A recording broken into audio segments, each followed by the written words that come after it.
Price B to God. கர்த்தருடைய நாமம் மகிமைப்படுவதாக. இந்த கிருபையான காலை வேளையிலும் கூட கர்த்தாவே, நாங்கள் பாடி துதித்து ஆராதித்து இந்த நாளில் நாங்கள் தியானிக்க வேண்டிய வார்த்தைகளை தியானிக்க கர்த்தர்களுக்கு உதவி செய்யும்படியாய் ஜெபிக்கிறோம். இயேசுவின் நாமத்தில் ஜெபிக்கிறோம் எங்கள் ஜீவனுள்ள நல்ல பிதாவே. ஆமேன், ஆமேன், ஆமேன். நம்பிக்கை இல்லாமல் அழிகின்ற மாதர்களை மீட்டிடும் என் இயேசுவே. நம்பிக்கை இல்லாமல் அழிகின்ற மாந்தர்களை மீட்டிடும் என் இயேசுவே. போராடி ஜெபிக்கின்றேன் நாதா, எந்த ஜெப வேளை உமை தேடி வந்தேன். தேவா பதில் தாருமே, எந்த ஜெப வேளை உமை தேடி வந்தேன். தேவா பதில் தாருமே, எந்த கோட்டை எந்த தஞ்சம் நீரே, உம்மை நான் நாடி வந்தேன். எந்த கோட்டை எந்த தஞ்சம் நீரே, உம்மை நான் நாடி வந்தேன். எந்த ஜெப வேளை உம்மை தேடி வந்தேன். தேவா பதில் தாருமே. எனக்கு அருமையானவர்களே, இந்த நாளிலே நாம் தியானிக்கும்படியாக கர்த்தர் நமக்கு கொடுக்கிற வார்த்தைக்கு நேராக நாம் கடந்து போவோம். பிரியமானவர்களே, சங்கீத புத்தகம் 65ஆம் சங்கீதம் 2ஆம் வசனத்தை நாம் வாசிக்க கேட்போம்.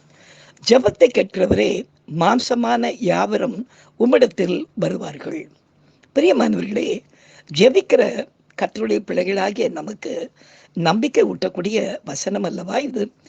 நாம் நமது தேவைகளுக்காகவும் முதலாவது நாம் ஜெபிக்கிறோம், பிறகு மற்றவருடைய தேவைக்காகவும் நாம் ஜெபிக்கிறோம். இப்படிப்பட்ட ஜெபங்களை விட மேலான விண்ணப்பம் என்னவென்பதை நாம் அறிந்திருக்கிறோம். அதாவது, நம் கண்கள் காணுகின்ற எல்லா மனுஷரும் ரட்சிப்படைய வேண்டும் என்பதே நமது மேலான விண்ணப்பமாக இருக்க வேண்டும் என்று ஆண்டவர் விரும்புகிறார். அதனாலதான் வேதம் சொல்கிறது, ஜெபத்தை கேட்கிறவரே, மாம்சமான யாவரும் உம்மிடத்தில் வருவார்கள். குறிப்பாக சில மனிதர்களை நாம் பார்க்கும் பொழுது தங்களது தொழில்களின் மூலமாக மற்றவர்களை வஞ்சித்து அவர்களது அறிவையே மழுக செய்து கொண்டிருக்கிற சில நேரங்களை நாம் பார்க்கிறோம். என்னவென்று கேட்கிறீர்களா? தொடர்ந்து நாம் கேட்போமே. எனது ஜனங்கள் அறிவில்லாமையினால் சங்காரமாகிறார்கள் என்ற கர்த்தர் சொல்லுகிறார். இந்த வார்த்தையின்படியாக இன்றைக்கு நன்றாக படித்த ஜனங்கள் கூட வீணான காரியங்களை நம்பி நேரங்களையும் பணத்தையும் செலவழித்து பரிதாபமாக நம்பிக்கையற்று வாழ்ந்து கொண்டிருக்கிறதை நாம் இன்றைக்கு பார்த்து கொண்டிருக்கிறோம். உலகத்திலே ஏமாறுகிறவன் இருக்கிற வரை ஏமாற்றுகிறவன் கட்டாயம் இருப்பான் என்று சொல்லுவார்கள். கடைசியாக இன்றைக்கு நாம் கேட்டும் பாருங்க, இந்த வார்த்தையின்படியாக மனுஷர்களை ஏமாற்றி கொண்டிருந்த ஒரு கூட்டத்தை கர்த்தர் ஜெபத்தை கேட்டு எப்படி ரட்சித்தார் என்பதை ஒரு சாட்சியாக இன்றைக்கு நாம் கேட்கலாமா? கர்த்தருடைய நாமம் இந்த சாட்சியின் மூலமாக மகிமைப்படுவதாக. கர்த்தருடைய பெரிதான கிருபையினாலே தாம்பரம் பகுதியிலே ஒரு அற்புதம் நடந்து, தொடர்ந்து ஒரு குடும்பத்தார் வீட்டிலே, சந்திரா சொல்லக்கூடிய ஒரு குடும்பத்தார் வீட்டிலே எனக்கு அங்கே ஒரு அழைப்பு கிடைத்து, கிட்டத்தட்ட கடந்த ஒரு 28 ஆண்டுகளாக ஒவ்வொரு வியாழக்கிழமையும் அந்த இடத்துல கூட்டங்களை நாங்கள் நடத்தி கொண்டிருக்கிறோம். ஆரம்ப காலத்தில் எங்கள் கூட்டம் நடத்தும் போது காலையிலே உபவாச கூட்டமாய் நாங்கள் நடத்தி கொண்டிருந்தோம். கர்த்தருடைய நாமம் மகிமைப்படுவதாக. அப்படி உபவாச கூட்டத்திலே செய்தி கொடுப்பதற்காக இங்கிருந்து நான் புறப்பட்டு போகும்போது தாம்பரம் ஸ்டேஷன்ல தான் இறங்கி அவங்க வீட்டுக்கு நான் நடந்து போவேன்.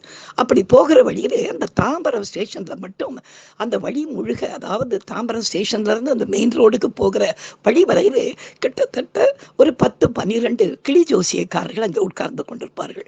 ஆண்களும் பெண்களுமாக அநேகர் உட்கார்ந்து கொண்டு கிளிகளை வைத்துக் கொண்டு வருகிறவர்களுக்கு ஜோசியம் செய்து சொல்லி கொண்டிருப்பார்கள். நான் கொஞ்ச நேரம் நின்று பார்த்தேன். ஏறக்குறைய படிக்காதவர்கள் மாத்திரமல்ல, எனக்கு அருமையானவர்களே, நல்லா படித்தவங்க, நல்ல டீசெண்டாக ட்ரெஸ் பண்ணிக்கிட்டு இருக்கவங்க, பார்க்கும் போதே தெரியும் நல்ல படித்தவங்க, அவங்கெல்லாம் கீழே உட்காந்து அந்த கிளி தங்களுடைய எதிர்காலத்தை குறித்து என்ன சொல்லுகிறது என்பதை காசு கொடுத்து உட்கார்ந்து கேட்டுக்கொண்டிருப்பதை நான் நின்று அப்படி பார்த்தேன். பார்க்கும் பொழுது ரட்சிக்கப்பட்ட ஒரு மகனாக நான் இருந்ததுனாலே, இன்னும் ஊழியம் செய்கிறதுனாலே மிக கஷ்டமா இருக்கும். ஒரு நாள் எனக்கு ஒரு தோன்றியது, இவங்களுக்காக நாம் ஏன் செபிக்கக்கூடாது? இப்படி தங்களுடைய தொழில்களின் மூலமாக வருகிற ஜனங்களை, படித்தவர்களை கூட எவ்வளோ அழகாக இவங்க ஏமாற்றி கொண்டிருக்கிறாங்க அப்படி என்று நினைத்து, அதுக்கு அடுத்த மாதத்திலிருந்து கொஞ்சம் சீக்கிரமாய் ஒரு மணி நேரம் முன்னாடி நான் போய் தாம்பரம் ஸ்டேஷனில் இறங்கி விடுவேன். அப்படி போகும்போது அங்கே போய் உட்கார்ந்து ஒரு அம்மா கிட்ட, மேரி என்ற ஒரு கிறிஸ்தவ சகோதரி, கத்தோலிக்க சகோதரி, அவங்ககிட்ட போய் முன்னால் உட்காந்து இந்த கிளி ஜோசியம் சொல்லுமாமா அப்படின்னு கேட்டேன். அந்த மாதிரி சொன்னாங்க, என்னையா கேள்வி இது, கிளி ஜோசியம் சொல்லுமா, அதெல்லாம் சொல்லாது அப்படின்னாங்க. பின்ன ஏதோ சொல்லிக்கிட்டு இருக்கீங்களா அப்படின்னு. அது சொல்லாது, அங்கே அடுக்கி வச்சிருக்கிற கார்டுலேருந்து ஒரு கார்டு எடுத்து கொடுக்கும் அப்படின்னு சொல்லுவாங்க. அப்படியா, எதிர வந்து உட்காடுறாங்களே அவங்களுடைய வாழ்க்கை என்னன்னு அந்த கிளிக்கு தெரியுமா? அது எப்படி கார்டு எடுத்து கொடுக்கும்? அதுக்கு கிளிக்கு எப்படிமா தெரியும்? பாவம், அது இப்போ பிறந்த கிளி தானே, வந்து உட்காரங்களுக்கு எப்படி 30-40 வயசு இருக்குமே அப்படின்னு. என்ன சாமி இப்படிலாம் கேள்வி கேட்குறீங்க, நீங்கள் யாரு அப்படின்னு கேட்டாங்க. நான் ஒரு கிறிஸ்தவ பாதிரியார் அப்படின்னு சொல்லி, ஐயோ சாமி தயவுசெய்து எழுந்து போங்க, நான் ஒரு கத்தோலிக்க சகோதரி, நீங்கள் எழுந்து போங்க, வீட்டுக்காரர் இறந்து போயிட்டாரு, பழப்புக்காக இந்த காரியம் பண்ணிக்கிட்டு இருக்கு அப்படின்னு. சரிம்மா, எப்படிமா ஏமாத்துவீங்க அப்படின்னு கேட்டேன். ஒன்றும் இல்லை சாமி, அது ஒரு பெரிய காரியம் கிடையாது, இப்படியே முடியும், இப்படிப்பட்ட ஒரு தொழிலை செஞ்சே என் பிள்ளைங்களுக்கு 3 பேருக்கு நான் கல்யாணம் பண்ணிட்டேன். நாங்கள் பரவாயில்ல, நீங்கள் புத்திசாலி, ஆனால் உங்கள் முன்னால் உட்கார எல்லாரையும் கிளிய வச்சே ஏமாத்துறீங்களே, அது எப்படி அப்படின்னு சிரிச்சுக்கிட்டே கேட்டேன். ஒன்றும் இல்லை சாமி, வந்து அப்படி உட்காரும்போது நாங்கள் ஒரு நெல்லை போடுவோம், அந்த நெல்லை எடுக்கிறதுக்கு கிளி வெளியே வரும். வெளியே வந்த உடனே நாங்கள் வெறுமனே எங்களுடைய ஆள்காட்டி வரல தரல அப்படி வச்சுக்கிட்டே இருப்போம். கொஞ்சம் நேரம் பொறுத்து நாங்கள் சரியாக ஒரு நேரம் வரும்போது ஒரு 5-6 காடு எடுத்த உடனே டக்குன்னு தரையில் சும்மா வெளியே தெரியாமல் தட்டுற மாதிரி அப்படி டக்குன்னு ஒரு தட்டுவோம். அப்படி தட்டின உடனே அது புரிஞ்சுக்கிட்ட உடனே என்ன பண்ணோம், டக்குன்னு அந்த நேரத்தில் அது வாயில் எந்த காடு கிடைக்குதோ அந்த காடை எடுத்து எங்கள் கையில் கொடுக்கும். நாங்கள் அந்த காடை பிரித்து அதில் இருக்கிற படத்தை வச்சு நாங்கள் எங்களுக்கு இஷ்டத்துக்கு எதையாவது சொல்லிடுவோம். ஜனங்க நின்று பார்க்குறவங்க பாருங்களேன், ஒருத்தருக்கு 2வது காடை எடுக்குது, ஒருத்தருக்கு 4வது காடை எடுக்குது, ஒருத்தருக்கு 8வது காடை எடுக்குது. அப்போ கிளிக்கு நம்முடைய வாழ்க்கை தெரியும் போது இருக்குது, நம்ம எதிர்காலம் தெரியும் போதுன்னு சொல்லிட்டு நாங்கள் சின்னதாக ஒரு சமைக்கப்பட்டு தட்டுறோம் பாருங்க. அதுக்கு அந்த கிளி எடுத்து கொடுக்கறத புரிஞ்சுக்காம இன்னைக்கு படிச்சுட்டு இருக்கிற இந்த ஜனங்க கெட்டு போனா அதுக்கு நான் என்ன சாமி பண்ணுறது, நான் இப்படிதான் பிழைக்கிறேன் அப்படின்னு சொன்னேன். நான் சொன்னேன், ஒரு கிறிஸ்தவ பிள்ளைன்னு சொல்ற, மேரின்னு பேர் வச்சுக்கிட்டு இப்படி ஜனங்களை ஒரு கிளியை வச்சு ஏமாத்தலாமா? பழப்பு இல்லை சாமி, வேற வழியில என்ன பண்ண சொல்றீங்க அப்படின்னாங்க. இல்லம்மா, இப்படி ஒரு பழப்பை செய்யறதை நீங்க விட்டுட்டு நல்ல முறையில் பழப்பை செஞ்சுக்கிட்டா உங்க பிள்ளைங்க வாழ்க்கையும் நல்லா இருக்கும். நாம செய்யற தப்புகளுக்கு நம்மளுடைய பிள்ளைகளுக்கு தான் ஆண்டவர் தண்டனை கொடுப்பார்னு வேற ஆண்டவர் சொல்லியிருக்காரு, உங்களுக்கு தெரியுமா? ஐயோ அதெல்லாம் எனக்கு தெரியாது அப்படின்னாங்க. அன்றைய தினத்திலிருந்து நான் ஒவ்வொரு மாதமும் வரும்போது அவங்களுக்கு நான் சுவிசேஷம் சொல்ல ஆரம்பித்தேன். அவங்ககிட்ட நான் சுவிசேஷம் சொல்றதை பார்த்த உடனே பக்கத்தில் இருக்கிறவங்களா, பக்கத்து கிளி யோசிக்காரங்களா வந்து, என்ன பாரு எப்போ பாரு ஒரு வந்து உங்ககிட்ட உட்காந்து பேசிக்கிட்டு இருக்காரு அந்த பாஸ்டரு அப்படின்னு சொல்லி ஒவ்வொருத்தராக வந்து உட்கார ஆரம்பிச்சாங்க. அந்த நாட்களிலே கொஞ்சம் சீக்கிரமாய் போகிறது எனக்கு அந்த நல்ல ஒரு அனுகூலமான நேரமாக நான் எடுத்துக்கொண்டு ஒவ்வொருத்தர்கிட்டையும் போய் உட்கார்ந்து ஒரு 10 நிமிஷம், நீங்க பண்ற காரியம் ரொம்ப தப்பு, இப்படி ஜனங்களை ஏமாத்தாதீங்க, இது நல்லது இல்லை, நமக்கு கடைசி நாள் ஒன்று இருக்குது, அன்னைக்கு நம்ம செஞ்ச பாவ புண்ணியங்களுக்கு ஆண்டவர் நமக்கு பரலோகம் நரகம் 2 வச்சிருக்காரு, எல்லாருக்கும் சுவிசேஷம் சொல்லக்கூடிய ஒரு சூழ்நிலை கர்த்தர் எனக்கு ஏற்படுத்தி கொடுத்தாரு. அது மட்டும் இல்லை, இவங்களுக்கு இதை சொல்லிட்டு நான் அங்கே வீட்டுக்கு போன உடனே அங்கே தாம்பரம் பகுதியில் இருக்க வீட்டில் முதல் குறிப்பாக எப்போவுமே நாங்கள் இந்த கிளி ஜோசியக்காரர்கள் ரட்சிக்கப்படணும்னு சொல்லி தொடர்ந்து நாங்கள் அநேக வருடங்களாக ஜெபித்தோம். கர்த்தருடைய நாமம் மகிமைப்படுவதாக. இன்றைக்கு வாசிக்கிறோம் பாருங்களேன், ஜெபத்தை கேட்கிறவரே மாம்சமான யாவரும் இடத்துல வருவார்கள் என்று சொல்லப்பட்ட வார்த்தையின்படியாக அந்த நாளிலே ஒரு நாள் நான் அங்கே போயிருந்தேன். மேலே அந்த சகோதரி வீட்டுக்கு மேலே ஒரு சர்ச்சை ஆரம்பிச்சிருந்தாங்க. அந்த சர்ச்சுக்கு வந்துகிட்டு இருக்கிறவங்க எல்லாம் மாலை வேலை கூட்டத்தை நான் போய் செய்து கொடுக்க போனதை நின்று சர்ச்சுக்கு போறவங்களை நின்று என்னை உத்த பார்த்து சிரிச்சாங்க. எனக்கு புரியல எதுக்காக இவங்க சிரிக்கிறாங்கன்னு எனக்கு தெரியல. அவங்க எல்லாம் போனதுக்கு அப்புறம் அங்கே நான் கூட்டம் முடிஞ்ச உடனே நான் கேட்டேன், சிஸ்டர் இங்கே மேலே போறவங்க எல்லாம் ஏன் என்னை பார்த்து சிரிக்கிறாங்க அப்படின்னு. அவங்க சிரிச்சுக்கிட்டே சொன்னாங்க, பாஸ்டர் அவங்களுக்கு தெரியும் அப்படின்னாங்க. எப்படி அப்படின்னு, நீங்க தான் அவங்களுக்கு ஆரம்ப காலத்துல சுவிசேஷம் சொன்னவராமே, நம்ம வீட்டில் காலையில உபாச கூட்டம் நடந்தப்ப நீங்க வருவீங்களா, அப்ப காலையில உங்களுக்கு எல்லாருக்கும் சுவிசேஷம் சொன்ன ஞாபகம் உண்டா நம்மெல்லாம் கூட ஜெபிப்போமே அப்படின்னாங்க. ஆமா அப்படின்னு. பாருங்க, அன்னைக்கு நீங்க விதைச்சதை எப்படியோ ஒவ்வொருத்தர் கூட அது பரவி போய் இன்னைக்கு அவங்க எல்லாம் ரட்சிக்கப்பட்டு நம்ம வீட்டுக்கு மேல் வீட்டில் நடக்கிற அந்த ஜெப கூட்டத்துக்கே இங்க நடக்கிற சபைக்கே வந்து கொண்டிருக்கிறாங்க சொன்னாங்க.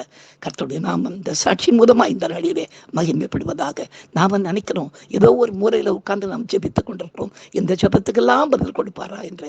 ஆனால் கர்த்தர் நிச்சயமா எல்லாவற்றையும் அவருடைய கணக்கில் வைத்து நமக்கு பதில் கொடுக்கிறார். இன்னைக்கு வேதம் சொல்கிறது, ஜெபத்தை கேட்கிறவரே மாம்சமான யாவரும் இடத்தில் வருவார்கள் என்ற வசனத்தின்படி எல்லோரையும் கர்த்தர் ரட்சிக்கிறவராக இருக்கிறார். தொடர்ந்து ஜெபிப்போம் பிரியமானவர்களே, நாம் ஜெபிக்கலாம். எங்களை அதிகமாய் நேசிக்கிற எங்கள் அன்பின் பரம தகப்பனே, இந்த கிருபையான நாளுக்காய் உமக்கு நாங்கள் நன்றி செலுத்துகிறோம் ராஜா. நீர் ஒருவரே எங்கள் ஜெபத்தை கேட்டு ஜெபங்களை அப்பா நீர் அப்படியே உங்களுடைய கர்த்தாவை கணக்கில் வைத்து பதில் கொடுத்து ரட்சிக்கிற தேவனாக இருக்கிறதற்காக உமக்கு நன்றி செலுத்துகிறோம். தொடர்ந்து ஜெபிக்க எங்களுக்கு உதவி செய்யும். இயேசுவின் நாமத்தில் ஜெபிக்கிறோம் எங்கள் ஜீவனுள்ள நல்ல பிதாவே, ஆமேன். என் ஆத்துமாவே கர்த்தரை ஸ்தோத்திரி, என் முழு உடமே அவருடைய பரிசுத்த நாமத்தை ஸ்தோத்திரி. என் ஆத்துமாவே கர்த்தரை ஸ்தோத்திரி, அவர் செய்த சகல உபகாரங்களையும் மறவாதே. ஆமேன். ஹல்லேலூயா, ஹல்லேலூயா, ஹல்லேலூயா. God bless you. Thank you.